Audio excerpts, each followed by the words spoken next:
Hey guys, for those of you that don't know me, I'm Hank and I'm the 7th grade boys life group leader, and I want to just share with you my story about worship. So from as far as I can remember, I've been a Christian and I've been coming to Beach Church. I grew up in the youth group here, and it was really easy for me to fall into a good role in the church, to grow up with good leaders and all of that. But whenever I left high school and I went into college, I really experienced my first time of worshiping things that were not God.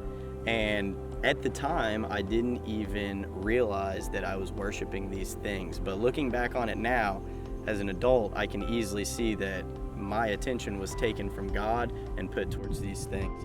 The first thing that I noticed was whenever I first got out of high school, I had a lot of friends that were experimenting with drugs. So I experimented with a few of these as well and noticed myself changing differently, to the extent of not wanting to go to church anymore, to the extent of not wanting to hang out with my friends from church anymore. I had this misconception that whenever I was there, everybody was looking down at me, that everybody knew what I was doing outside of church, that they knew I was this phony Christian. But in reality, those people were really there to support me and to help me.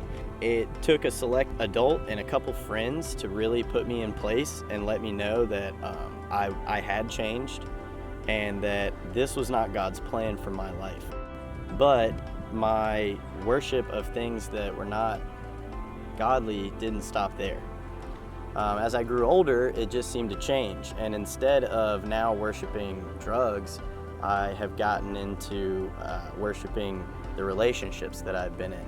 A lot of the times, whenever I've been in a relationship, I fall head over heels very fast, and I am infatuated with that person that I am dating. So much to the point that I did the same things that I would do whenever I was using drugs. I would not go to church, I would ignore my church friends, and I just really would try to avoid church at all costs. And mainly it was because in those relationships we were worshiping things that we should not be worshiping. We were having sex, we were doing other things that the Bible tells us to wait until marriage for, and in my mind I knew that. And in my mind I felt a separation from God.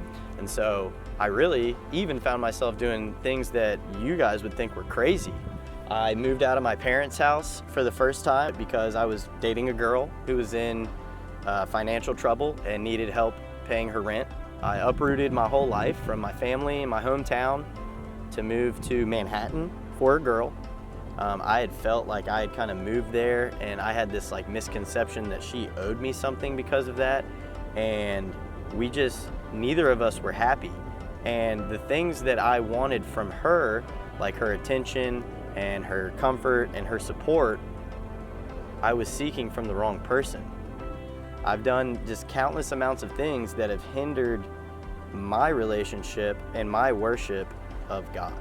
It really took me to the point of writing out a list of my priorities in my life to understand what needed to come first, and that those relationships could still be there and they could still show me worshiping God and not worshiping that person or not worshiping the relationship. And so step one, I got out of that. I moved back from Manhattan.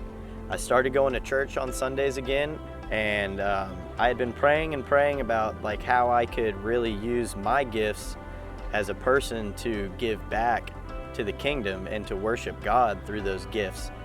And it really was until the summer when Ryan approached me and was like, "Hey man, I just need a guy to drive a bus." And those weren't the words I heard though. The words I heard was, "It's gonna be a lot more than driving a bus, let's go."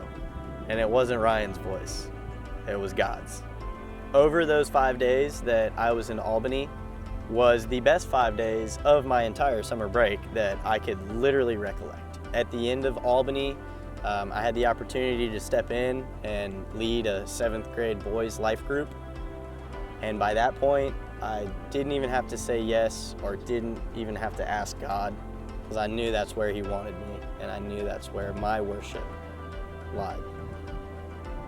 So with all that being said, I've come to the realization, drugs last a little bit, alcohol can last some time, relationships can last as long as you live, but the one true thing that you need to worship is always going to lie with God.